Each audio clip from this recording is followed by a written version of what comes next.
Good day sa inyo mga kapatag. Kasama ko nga pala yung idol ko, si Kasosyong Alvin.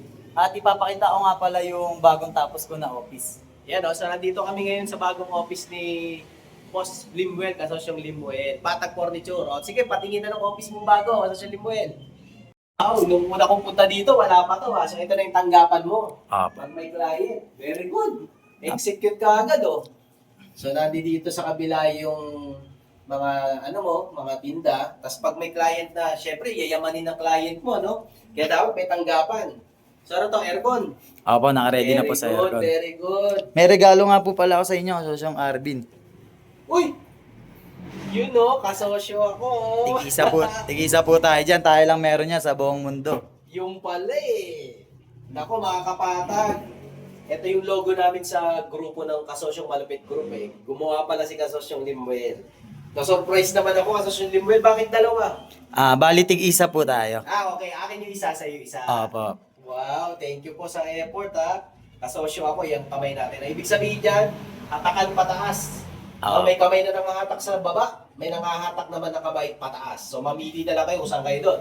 Basta ako sa hatak pataas ako sa inyo. At si Kasosyong Limuel, saan ka dito?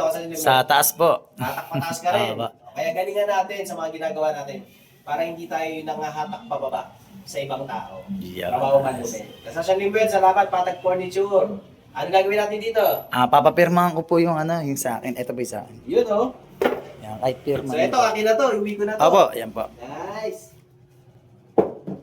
Yan, kahit dito rin po. Yan. Okay, ano bang petsa ngayon? June 11. 11 po. 11, 20, 25.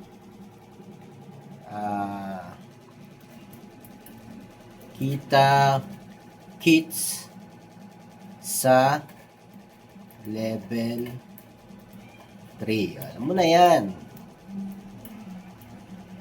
Kasosyong RP. Ano mang malupit?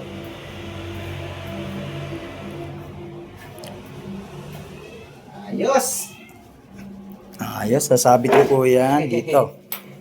Yan, naka-ready na yan. Ayun tabi sa aircon. Yun ang ganda, salamat po. Yun. Mga kapatag, sa mga nanonood kay Boss Limuel, kay Kasosyong Limuel, galingan pa natin. At saka, magpaturo kayo paano gumawa ng mga furniture kay Boss Limuel. Magaling magkarpintero yan, yung mga ganito. Paturo kayo paano gumawa sa kanya nito. Gusto niyo ba yun? Comment kayo dyan sa baba kung anong gusto niyo paturong furniture. Mesa, cabinet, shelves na custom. Iba ang furniture pag kayo ang gumawa. Custom yun, na ipapamana yun. Kaya kung magre-request kayo ng content ni Kasosyong Limuel, ni Boss Limuel, anong furniture ang gusto niyang ituro niya sa inyong gagawin niyo para magawa niyo sa bahay? May something kayong craftsmanship at masaya sa pakiramdam na nakaka-build tayo ng something.